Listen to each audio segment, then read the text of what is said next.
Esta es la solución a la pobreza y no hay otra solución a la pobreza. Capitalismo, ahorro y trabajo duro. No hay otra cosa.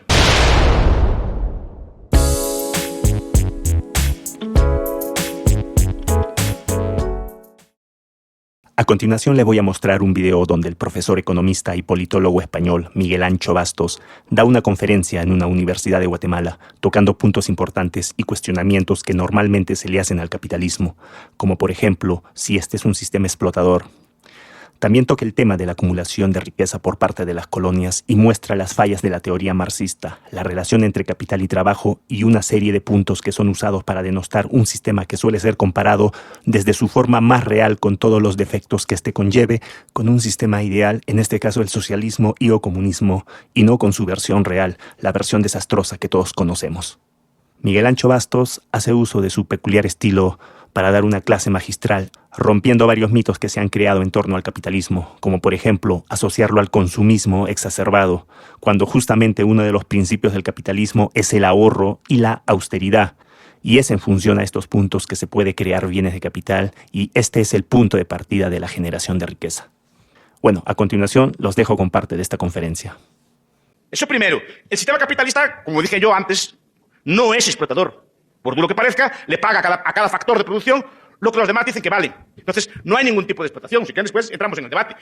Pero el propio Marx tiene que reconocer, es decir, el propio sistema marxista ahí entra en contradicción. Si todos los sectores ganan lo mismo, todo es lo mismo, pero cada sector económico tiene una composición orgánica del capital distinta, ¿sí o no? Es decir, una relación entre capital y trabajo. Y de ahí se deriva la tasa de explotación. Supongo que esto lo explicarán en sus universidades, ¿no? Bien.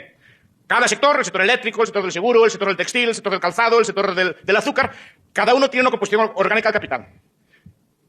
En un sector hay mucho capital, por ejemplo, el sector eléctrico tiene mucho capital, necesitan de centrales nucleares, de centrales eléctricas, de todo tipo de infraestructuras y relativamente poco trabajo. Y otros sectores, el sector del calzado, una maquila, por ejemplo, tiene mucho trabajo y poco capital. No necesita de máquinas muy sofisticadas, ¿de acuerdo?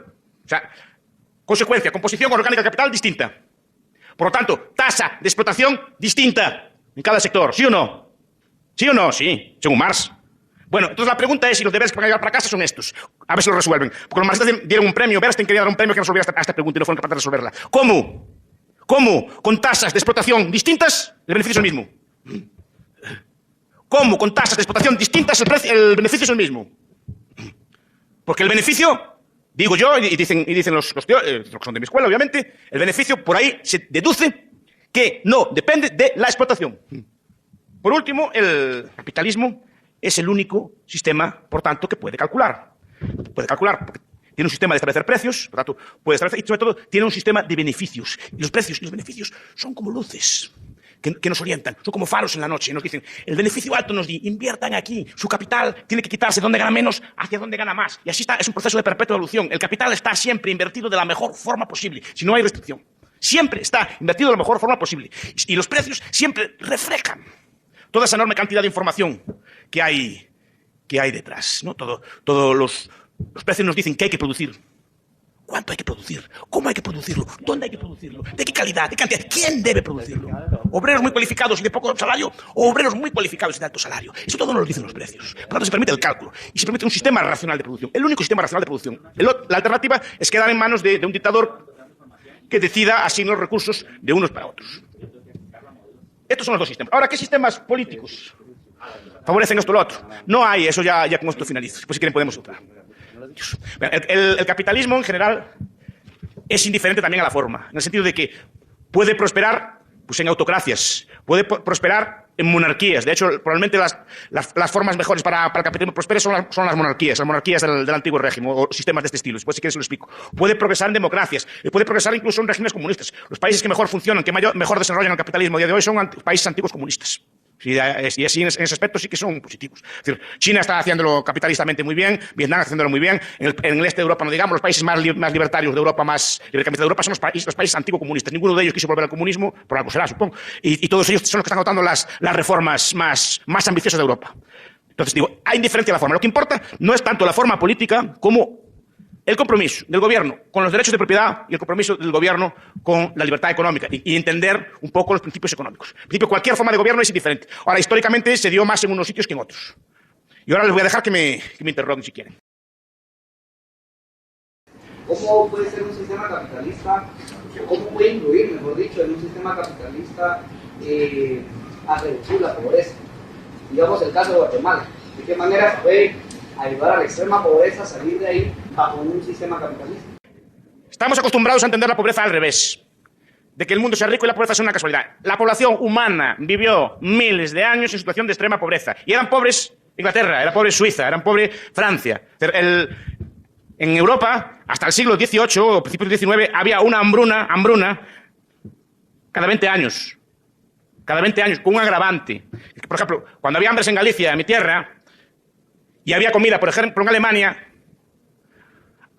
no había forma física de traer la comida de Alemania a Galicia. Estoy hablando del siglo XVIII y para atrás. En el siglo XVIII y XIX, en algunos países, sobre todo en Inglaterra, Francia, Estados Unidos, se empieza a ver capitalismo. Capitalismo quiere decir producción con capital. Lo que diferencia a un país rico de un país pobre es básicamente la dotación de capital por cápita. ¿Qué diferencia a un campesino suizo de un campesino, por ejemplo, Banja Mulenge, de las montañas Mulenge del Congo, que son de las zonas más pobres de la Tierra? ¿Qué es lo que lo diferencia? ¿Por qué en Suiza no hay pobreza y en el Congo sí? Porque en Suiza el trabajador suizo trabaja con un tractor Massey Ferguson de 500 caballos. Es decir, su fuerza de trabajo, sus músculos se multiplican por 1000 o por 10.000. Y en un día hace el trabajo de 200 hombres de antes. Por tanto, produce trigo por como 200 veces lo que se producía antes. El trabajador Mulenge, de las montañas Mulenge, sigue trabajando como se trabajó siempre. O sea, de una forma no capitalista, no capitalizada. Se trabaja con un buey flaco, con las manos o con un arado de madera. Por tanto, su productividad es 100 veces menor. Entonces digo, en algunos países de Europa se empezó a trabajar con capitales. Eran países enormemente ahorradores, enormemente frugales, enormemente capitalistas. Capitalizaban, ahorraban y compraban máquinas. Empezaron a trabajar, en vez de con las manos, empezaron a trabajar con máquinas de vapor. En vez de transportar las mercancías con bueyes, empezaron a transportarlas en ferrocarriles. Eso multiplicó su productividad y fue que poco a poco cada trabajador fuera siendo más rico. Y eso se fue expandiendo como una mancha de aceite. O sea, lo que hay que explicar es la riqueza, no la pobreza. La pobreza fue siempre la condición de la humanidad. La esperanza de vida de 30 años no se superó hasta el siglo XX. Solo con medios capitalistas de producción, ahorro, mercado y cálculo se pudo poco a poco superar esa situación de pobreza y poco a poco la riqueza, la prosperidad se está expandiendo por el mundo. Lentamente, pero está expandiendo por el mundo. La pobreza hoy día es menor que nunca en la historia de la humanidad. Que nunca en la historia de la humanidad. Si quieren me dicen cuándo vivía la gente mejor que ahora. Incluso en los países pobres. Fíjense lo que estoy diciendo. En cualquier aspecto. Les digo, la única solución es esta.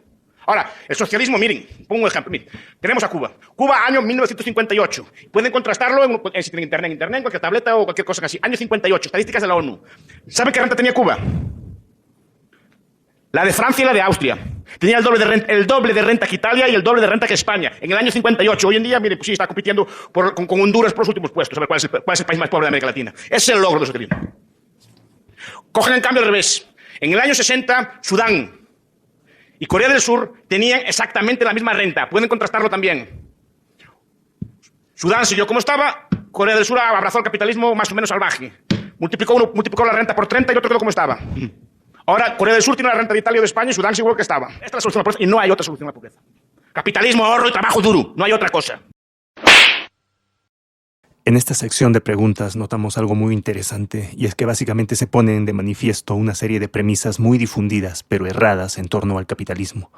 También vemos la clásica premisa sobre el socialismo que no funcionó porque no se aplicó bien.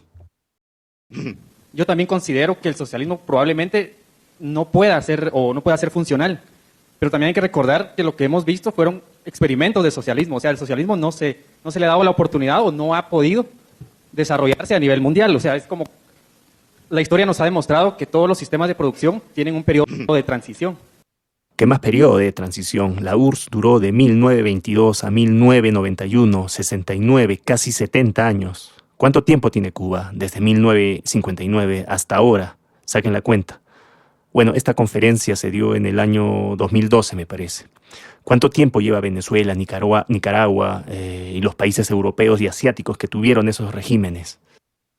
Mi pregunta sería, ¿cuánto tiempo creen ustedes que deba durar un proceso de transición socialista? Tal vez usted considera que el capitalismo es eterno, pero lo que hemos visto es que ha habido evolución. O sea, la sociedad evoluciona, el ser humano evoluciona y siempre evoluciona a algo mejor, algo superior. Entonces usted comenta que el capitalismo es justo, no es explotador, pero recuerde que acá en los países latinoamericanos, España especialmente, Inglaterra, en el siglo XV-XVI, o sea, para poder evolucionar Europa y llegar a ser el sistema que hoy es el capitalismo como tal, tuvo que coercionar a los países latinoamericanos, tuvo que violentar a los países latinoamericanos, ¿verdad? Toda la riqueza que había acá, el oro, la plata, fue llevada a Europa y a raíz de eso ellos pudieron financiar sus propias empresas y pudo evolucionar el sistema capitalista, que hoy lo vemos 2012, ¿verdad? O sea, estamos viendo el capitalismo 2012, pero no vemos el origen del capitalismo, cómo se dio en esos años, en el siglo XV-XVI, ¿verdad? Otra de las cosas que quería comentar era cuál es entonces el valor del trabajador, cuánto vale el trabajador. Porque, por ejemplo, aquí en Guatemala, dígame si no hay explotación, o qué es lo que uno quiere, qué es lo que quiere el guatemalteco, qué es lo que quiere el trabajador. Vivir bien, tener un sistema de salud, o tener un salario mínimo que no le permite ir a un médico, que no le permite satisfacer sus necesidades básicas, por lo menos. Y eso el capitalismo no lo da. Otra cosa, las empresas te hacen trabajar de lunes a domingo. Te hacen trabajar de lunes a domingo porque yo he trabajado en ese tipo de empresas, ¿verdad? Donde te pagan horas extras. Pero ¿qué es lo que quiere uno como persona, como trabajador? Uno no quiere estar ahí metido de lunes a domingo, ¿verdad? O sea, tiene que haber parte de recreación del trabajador, ¿no? O sea, que el trabajador también, su fuerza de trabajo, la reponga en horas de descanso, ¿no? No todo va a ser trabajo. Cuando se debate de sistemas económicos, se debate de las dos formas. O se compara el socialismo teórico con el capitalismo teórico. Fue lo que intenté hacer yo. Es decir, el socialismo, no entré en casos concretos, después puse un ejemplo. Pero el socialismo teórico se debate contra el capitalismo teórico. Y el socialismo real con el capitalismo real. Lo que se hace muchas veces es criticar el capitalismo real, lo que existe, que es un sistema muchas veces intervenido, muchas veces con influencias socialistas, con influencia de los estados, con una especie de socialismo ideal. Y eso es lo que yo no me gusta admitir. Muchas veces nos critica al capitalismo real desde parámetros utópicos e ideales. No. El socialismo ideal con el capitalismo ideal. Y el socialismo real de los países socialistas con los capitalistas reales. Entonces, ¿en qué queremos hacer? Muchas veces se hace mucha demagogia con estas cosas. Socialismo, lo que critiqué yo es el socialismo teórico. Y digo, el socialismo teórico no puede funcionar, independientemente que fueran ángeles los que gobernaran el sistema socialista, ¿no? Y no puede funcionar por lo que estoy diciendo, por el cálculo, porque un sistema socialista que tenga cualquier tipo de ejército, que tenga cualquier tipo de aparato estatal, necesita necesariamente explotar al trabajador. Es el primero. Entonces, comparemos uno con uno. Y cuando me resuelvan el problema del cálculo, cuando me resuelvan este tipo de cosas, podemos empezar a hablar. Y eso vale para cualquier forma socialista, angélica, tiránica o lo que sea. 2. La idea de que los países capitalistas se hicieron ricos por las colonias no es correcta. El saqueo se dio durante toda la historia de la humanidad. Los europeos fueron acosados por musulmanes, fueron acosados por hunos, fueron acosados por mongoles, fueron acosados por vikingos. Los latinoamericanos no solo fueron acosados por españoles, aztecas, todo tipo de gente acosaba a los pueblos de alrededor. Los seres humanos somos todos iguales, toda la humanidad es una, y somos todos iguales y todos somos iguales de malos, no somos unos más malos que los otros. Pero aparte de eso, es una falacia suponer que los países ricos se hicieron ricos a costa de las colonias. Porque no es cierto. No es cierto ni puede ser cierto. Por ejemplo, como Mises en Nación, Estado y Economía y otros autores apuntan, no puede ser correcto. No puede ser correcto. Primer punto. Yo veo Suiza, Noruega, Suecia, Luxemburgo, Canadá, Australia. Canadá y Australia incluso fueron colonias o países colonizadores. ¿Qué? Estos países que acabo de citar, ¿qué colonias tenían? Y no están entre los países más ricos de la Tierra. Primero, el colonialismo, y lo explicó muy bien la escuela de Manchester, es una piedra de molino al pescuezo. El colonialismo es un lastre, como se ve, por ejemplo, en el caso portugués. Portugal tuvo las colonias más grandes proporcionalmente de su época y es el país más pobre de Europa con mucha diferencia. Segundo punto, dígame un solo país europeo que se derrumbara al perder las colonias. Dígame un solo país europeo o colonizador que se derrumbara al perder las colonias. Mire, ya le pongo un ejemplo nada más. El caso de España, porque las colonias son un lastre. De hecho, por ejemplo, Inglaterra tenía colonias, pero no invertía en sus colonias. Tienen los datos ahí. Creo que es Lionel Robbins que lo historia. No, Gran Bretaña prefería invertir en Argentina, o en el Brasil, o en Rusia, antes que invertir en sus propias colonias. Las colonias es una cosa de prestigio político, es una cosa de imperio, es una cosa del Estado, es una cosa socialista.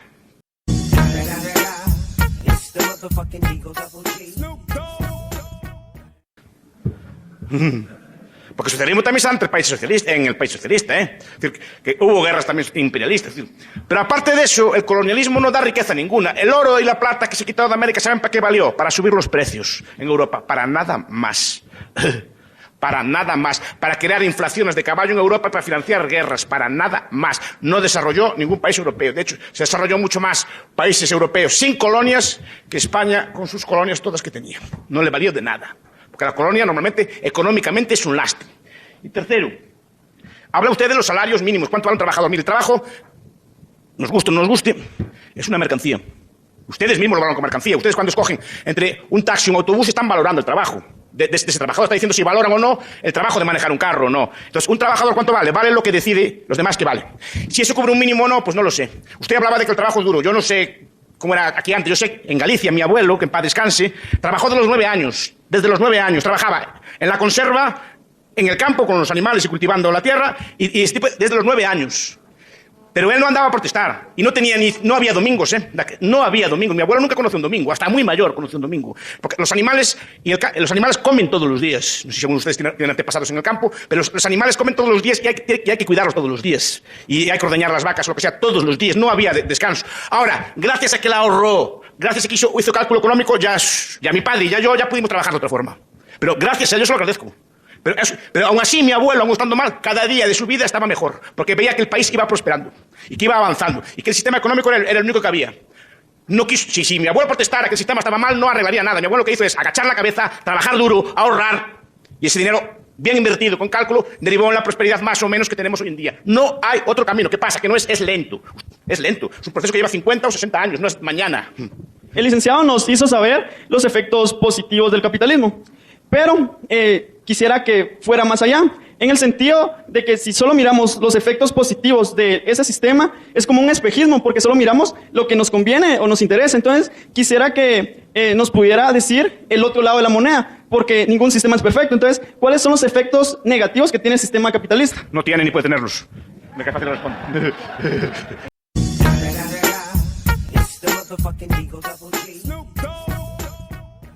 No, si quiere, prefiero que me dijera usted alguno que le pareciera mal. Y después se discutía. Yo no veo ninguno. No veo ninguno por un motivo, porque el capitalismo es un sistema que depende del acuerdo libre entre las partes. Y si las partes se ponen de acuerdo y lo demandan, ¿será que eso es lo que desea la gente? No puede haber efecto negativo ninguno ahí. Parecía como que la receta está lista, pero la pregunta es ¿por qué Guatemala, cuando un tema contextual, digamos, no sale adelante si vivimos en un sistema capitalista? En esta parte el audio es poco legible, así que voy a repetirles la pregunta que el señor le hizo a Ancho Bastos. El señor le pregunta a Ancho Bastos, si el capitalismo es tan bueno, ¿por qué Guatemala no sale adelante si vivimos en un sistema capitalista? Les aconsejo que miren un índice, que es el índice Heritage de Libertad Económica, a ver en qué puesto está Guatemala. Miren, hay un índice, lo buscan en internet, que se llama Índice de Libertad Económica, que mide todos los aspectos de libertad económica, no solo el capitalismo, por ejemplo, las regulaciones. O sea, ¿cuántos trámites necesitan ustedes antes de abrir un negocio, por ejemplo? ¿Qué seguridad tiene la propiedad? O sea, ¿su propiedad puede ser expropiada a voluntad o no? Etcétera. Todo un conjunto de normas, impuestos, regulaciones, trabas, etcétera. Y verá que Guatemala está entre los países menos libres del mundo. Y mire, pero no solo por capitalismo, no. El capitalismo aquí no, es un capitalismo fuertemente intervenido. Y cuanto más intervenido está, menos se le deja. O sea, pero comparen, contrasten los datos. A eso, digamos, el desarrollo académico, intelectual, científico debe ir más allá de las recetas, sino ver realmente las líneas que nosotros como sociedad, como país, nos lleven a ese desarrollo, porque hemos venido con esta, digamos, máscara capitalista que hemos tenido durante muchos años en Guatemala, que realmente no nos ha llevado nada más que la explotación, porque cómo poder construir desarrollo realmente si el 85% del territorio nacional está concentrado en un 5% de la sociedad. O sea, son datos que no nos permiten construirlos y son problemas que no podemos seguir aguantando durante 60 años. Mire, un detalle. Yo tengo amigos aquí, españoles, obviamente. ¿Cómo puede ser que un carro cueste casi un 50% más en un país supuestamente más pobre que el nuestro que en España? Un carro. ¿Cómo puede costar el mismo carro un 60% más aquí que en otros países? ¿Cómo puede costar cualquier bien de consumo importado un 60% más que en mi país? Por unos aranceles y un intervencionismo brutal. Eso no es capitalismo, eso los empobrece a ustedes todos. Por ejemplo, les dificulta tener carros. Ese tipo de cosas. No puede ser que el mismo automóvil cueste un 60% más aquí. Y es el mismo carro. Porque hay alguien que le mete aranceles en el medio. Bueno, para los que desconozcan la figura de Miguel Ancho Bastos, básicamente decirles que es un economista, politólogo y profesor universitario español, conocido por su defensa del liberalismo económico y en particular de la Escuela Austriaca de Economía. Bastos es considerado uno de los principales defensores del anarcocapitalismo y el paleolibertarianismo en el ámbito académico español. Bastos argumenta que el Estado es un ente hipotético y que no existen más allá de las personas que lo componen. Según su teoría, el Estado es una creación mental y su existencia es útil para dominar a la población. Bastos sostiene que muchas funciones que actualmente son realizadas por el Estado podrían ser llevadas a cabo de manera más eficiente por el sector privado. En su defensa del capitalismo, Bastos enfatiza la ética del trabajo y una visión positiva del mismo. Critica las ideologías anticapitalistas que, según él, han denigrado los valores asociados al trabajo duro. Para Bastos, el capitalismo no solo es un sistema económico, sino una serie de valores que promueven la libertad individual y el esfuerzo personal.